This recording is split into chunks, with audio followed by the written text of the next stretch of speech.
Et si une civilisation avancée, semblable à la nôtre, avait existé autrefois? Pourquoi n'en reste-t-il aucune trace? Pourquoi les archéologues ne trouvent-ils partout dans le monde que des pierres, blocs de granit, murs cyclopéens ou mégalithes érodés, mais jamais d'ordinateurs, machines ou technologies avancées? Cette question, souvent vite écartée, a tourmenté beaucoup de gens.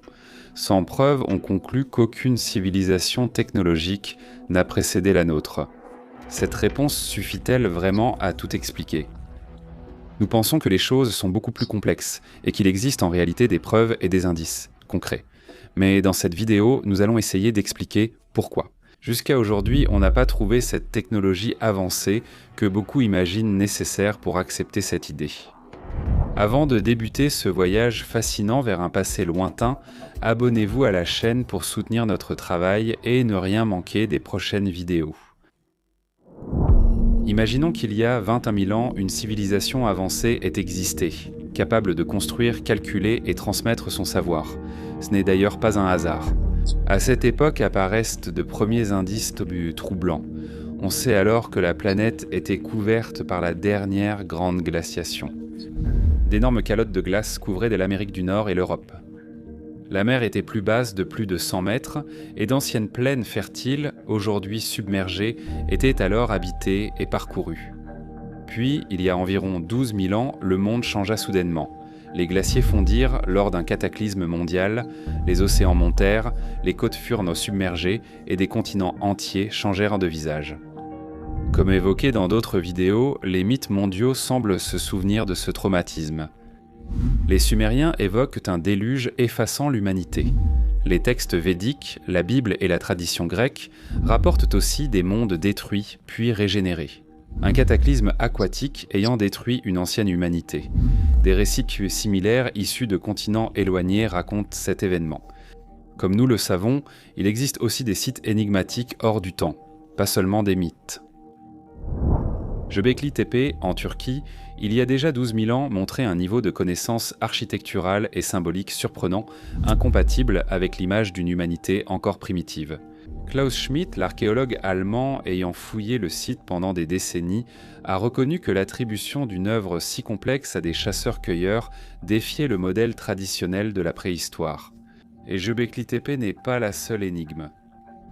Au cœur de la Méditerranée, les temples cyclopéens de Malte se dressent tels des colosses silencieux, si anciens qu'ils semblent défier la chronologie officielle. De l'autre côté du monde, au large du Japon, repose Yonaguni, une falaise entière submergée que certains interprètent comme une pyramide sculptée par l'homme et que certains situent à plus de 10 000 ans. Tous ces éléments suggèrent qu'avant l'histoire écrite et les civilisations officielles, il aurait pu exister autre chose. Une civilisation presque effacée par le temps et les eaux. Imaginons maintenant que notre civilisation, celle que nous connaissons aujourd'hui, disparaisse soudainement. Imaginons qu'elle soit balayée par un cataclysme mondial ou simplement abandonnée au lent travail du temps. Après 20 000 ans, que trouveraient nos descendants? Regardons le pont de Brooklyn, symbole de New York, dans toute sa splendeur. Tours néogothiques en granit, câbles d'acier, chaussées suspendues sur l'East River, une prouesse d'ingénierie du XIXe siècle toujours vivante. Regardons 50 ans après la disparition de l'homme. Sans entretien, les câbles cèdent, rongés par la rouille et l'air salin. Après, 200 ans des parties du pont tombent dans la rivière. 1000 ans plus tard, les tours sont des ruines, les blocs de granit gisent comme des rochers sur la rive. À 20 000 ans, il ne reste presque rien du pont. Câbles et aciers ont disparu depuis des millénaires. La rivière a englouti la chaussée, les tours se sont effondrées, seuls quelques blocs de granit subsistent, mêlés aux rochers des rives. Impossible d'imaginer qu'un pont grandiose se trouvait là autrefois. Le même sort guetterait les objets que nous voyons aujourd'hui comme symboles de modernité, tel un ordinateur portable. On l'ouvre, l'utilise chaque jour, on le croit solide, mais il subit le temps. En quelques dizaines d'années, le plastique se fissurerait et s'effriterait, le cuivre s'oxyderait, l'aluminium se corroderait, le verre se briserait. Après 1000 ans, il ne resterait que de la poussière dans la terre, et après 20 000 ans au mieux, quelques résidus de métal minéralisés dans le sable. Et les automobiles, celles qui remplissent pour nos rues, des colosses de fer et de plastique, des moteurs de centaines de chevaux sans entretien au fil des siècles. La rouille rongerait chaque partie métallique, les pneus se dissoudraient, les sièges en tissu se réduiraient en poussière. Dans certaines conditions, un châssis fossilisé ou la forme d'un moteur minéralisé pourrait survivre. Mais après 21 000 ans, personne ne reconnaîtrait une automobile en le voyant. Et alors la question est inévitable. Après des milliers d'années de notre civilisation avancée, ne resterait-il que des blocs de pierre pris pour des roches naturelles ? Pourquoi penser qu'une civilisation passée devrait forcément laisser des ordinateurs, véhicules ou machines ? Quelqu'un pourrait objecter que les petites choses disparaissent, mais que les grandes infrastructures survivraient, les villes, les gratte-ciels, les barrages, les tunnels, comment pourraient-ils disparaître complètement ? Pourtant, même les géants de notre civilisation ont un destin tracé. Prenons le CERN à Genève, 27 km de tunnels, des machines imposantes, des aimants supraconducteurs. C'est le symbole de notre science, mais sans entretien.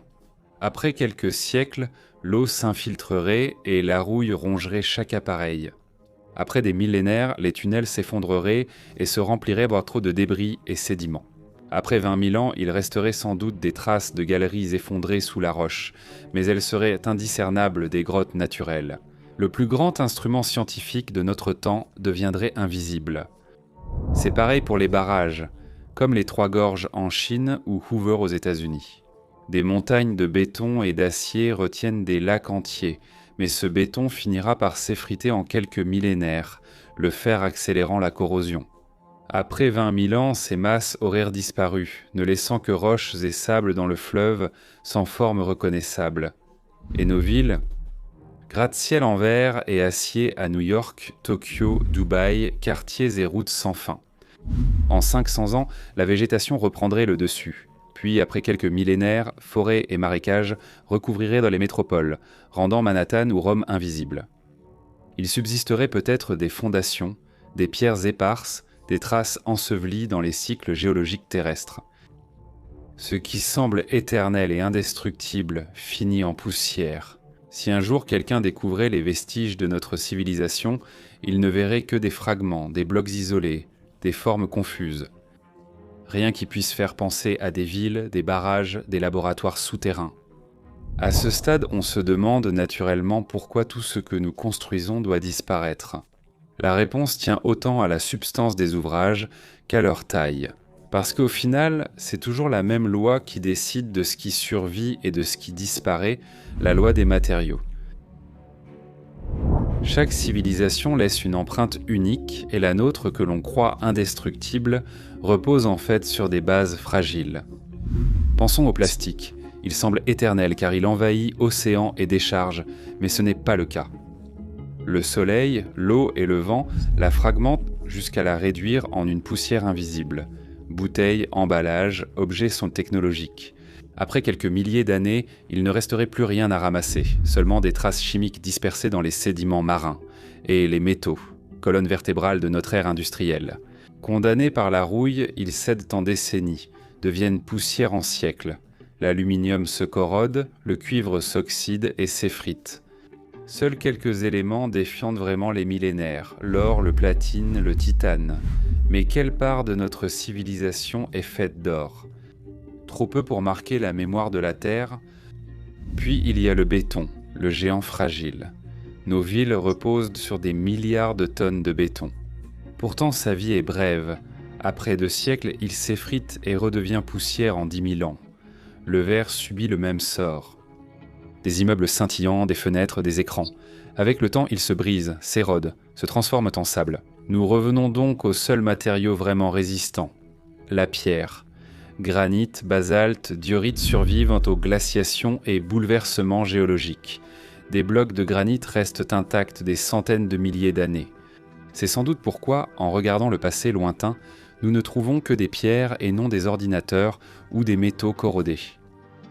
Si tout disparaît, gratte-ciel réduits en sable et ordinateurs en poussière, comment reconnaîtrait-on une ancienne civilisation technologique? On trouve parfois une réponse dans les détails, ces petites traces que le temps ne parvient pas à effacer.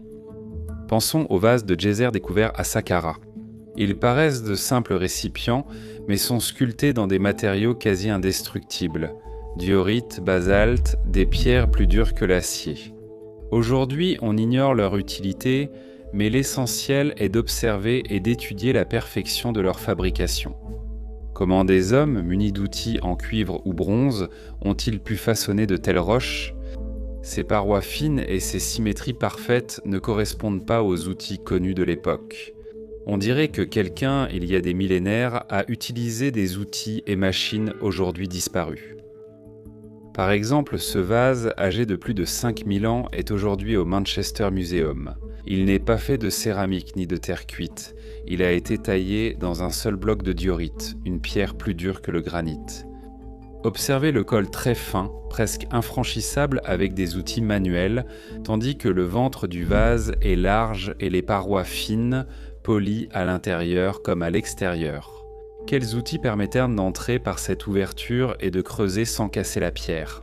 Avec le cuivre, métal de l'époque, cela aurait été impossible, même aujourd'hui, pour obtenir un tel objet. Il nous faudrait des machines à commande numérique à pointe diamantée, conçues pour pénétrer un col étroit et creuser en profondeur sans abîmer les parois. Pourtant, ce vase existe bien. Il est devant nous, ce n'est ni un mythe ni une légende, mais un authentique artefact que nous pouvons observer. Il reste une question sans réponse. Quelle technologie inconnue a permis une telle œuvre il y a des millénaires? Cela vaut aussi pour les découpes millimétriques du granit à Saqqara, Cusco et Pumapunku. Des blocs énormes, aux angles droits parfaits, surface lisse et assemblage si précis qu'on ne comprend pas comment ils ont été faits. Où sont les outils de ces peuples? Jamais retrouvés, seules subsistent des traces d'une technologie avancée. Et puis il y a les cas où l'objet ne survit pas, mais la transformation du terrain, oui. À Mohenjo-Daro, au Pakistan, on a découvert des zones de sable vitrifiées, comme si la pierre avait été fondue par une chaleur extrême et soudaine. Certaines études évoquent des phénomènes naturels, mais dès les années 70, des chercheurs comme David Davenport ont suggéré des événements artificiels ou des explosions anormales. C'est une interprétation controversée, bien sûr, mais il reste le fait que pour obtenir un tel effet, il faut des températures extrêmement élevées. D'où une telle chaleur a-t-elle pu provenir? Un éclair colossal, un phénomène rare ou quelque chose d'artificiel que nous ignorons? Au-delà des explications, le sol garde une cicatrice qui ne devrait pas être là. Voilà pourquoi, si nous voulons vraiment chercher les traces de civilisations disparues, nous devons apprendre à lire non seulement les objets, mais aussi le terrain lui-même. Anomalies chimiques, vitrification, concentration de métaux ou minéraux hors de leur emplacement. C'est le principe déjà utilisé aujourd'hui. En archéologie Motosson, nous trouvons souvent les empreintes d'objets, voire d'une civilisation technologique disparue, plutôt que les objets eux-mêmes. Nous la reconnaissons non via les machines survivantes, mais grâce aux traces qu'elles ont laissées dans des matériaux immortels comme la pierre ou dans les cicatrices du sol. Et c'est là que le raisonnement devient encore plus troublant. Parce que si une civilisation avait vraiment existé il y a des dizaines de milliers d'années, pourquoi ne pourrions-nous pas la reconnaître aujourd'hui? Non pas par des gratte-ciel et des ordinateurs, mais par des vases impossibles, des découpes millimétriques, des sables fondus en verre, de minuscules anomalies. Des indices qui, pris individuellement, ne suffisent pas à changer l'histoire, mais, mis ensemble, forment une mosaïque troublante. Il y a 65 millions d'années, une météorite de 10 km a frappé le Yucatan. L'impact a soulevé un nuage de poussière qui a obscurci le soleil pendant des années, exterminant les dinosaures et une grande partie de la vie sur Terre. Maintenant, imaginons le même événement dans un monde comme le nôtre. Des villes vaporisées, des océans en vagues géantes engloutissant continents, forêts et déserts incendiés par des pluies de débris. Et après le silence, si déjà le simple passage du temps effacerait les traces de notre civilisation, que resterait-il après un tel choc? Peut-être seulement une fine couche de cendres enfouie dans la roche des milliers d'années plus tard. Un géologue l'appellerait dépôt sédimentaire. Il ne verrait ni gratte-ciel ni voiture, seulement de la poussière. La vraie question est comment distinguer une cicatrice naturelle d'une trace d'une technologie disparue, car il subsisterait quelque chose. Ni monument, ni ordinateur, mais des anomalies dans la matière terrestre. Nous laissons déjà des traces, comme le plastiglomérat, des roches hybrides créées lorsque le plastique fondu se mélange au sable, coquillages et pierres, notamment à Hawaï, en Indonésie et en Inde. Elles semblent de simples roches, mais de près, on voit qu'elles forment un mélange improbable. Des polymères et hydrocarbures fusionnés à la matière terrestre forment une roche inédite, marque durable de notre époque. Ce n'est pas le seul exemple. Il existe aussi les plastic rust, croûtes de plastique collées aux rochers côtiers comme des lichens artificiels, ou les microplastiques déjà intégrés aux sédiments marins voués à se fossiliser dans les futures couches géologiques. Voici les vraies cicatrices de notre civilisation. Pas des statues ou des palais, mais des roches artificielles, des inclusions chimiques, des couches radioactives, des concentrations anormales de métaux et d'isotopes. Et c'est là que naît la suggestion la plus troublante. Si nous laissons déjà des cicatrices artificielles, cela a peut-être aussi eu lieu dans le passé. Les sables fondus de Mohenjo-Daro, les anomalies minérales de sites anciens et des cas controversés comme Hueyatlaco au Mexique semblent confirmer cette idée. Dans les années 1960, l'archéologue Cynthia Irwin Williams découvrit des outils en pierre près de restes animaux. Et des analyses géologiques ultérieures, comme celle publiée par Virginia Steen McIntyre en 1981, ont suggéré un âge allant jusqu'à 200 000 ans. La communauté scientifique a jugé cette datation inacceptable, au point que Virginia Steen McIntyre a dénoncé des pressions pour se rétracter. Ce sont peut-être des erreurs ou des signes que nous ignorons comment interpréter. Comme un géologue du futur, il pourrait voir un plastiglomérat et le prendre pour un minéral naturel. Nous pourrions aussi voir les vestiges d'une civilisation lointaine, sans les reconnaître. En réalité, un paradoxe plus grand existe. Nous pourrions reconnaître des signes de technologie similaires, comme des outils ou artefacts. Mais si une technologie inconnue basée sur d'autres principes existait, saurions-nous vraiment la reconnaître ? Peut-être que nous marchons dessus chaque jour, la prenant pour de la simple géologie. Peut-être que ce que nous appelons naturel est en réalité une œuvre artificielle que nous ne savons pas déchiffrer. N'oublions pas non plus la direction que nous prenons. Des bioplastiques se dissolvant en quelques années, des architectures et matériaux conçus pour disparaître sans trace dans l'environnement. Une société future, plus avancée, aurait pu aussi construire en harmonie avec la nature, effaçant toute trace de son passage. Dans ce cas, que resterait-il après 20 000 ans ? Peut-être rien que nous reconnaîtrions. La vraie question n'est donc plus pourquoi nous ne trouvons pas de preuves de civilisation avancée, mais sommes-nous sûrs de savoir les reconnaître ? Peut-être que le passé lointain nous semble vide justement parce que nous le regardons avec les mauvais yeux. Le vrai mystère n'est pas de ne rien trouver, mais qu'en dépit des probabilités, quelques indices aient survécu. Insuffisant à tout expliquer, mais suffisant pour instiller le doute. À ce stade, nous sommes vraiment curieux de connaître votre avis. Faites-nous savoir dans les commentaires ce que vous en pensez. Si vous avez aimé la vidéo, partagez-la, mettez un j'aime et abonnez-vous. Votre soutien est essentiel pour la prochaine histoire.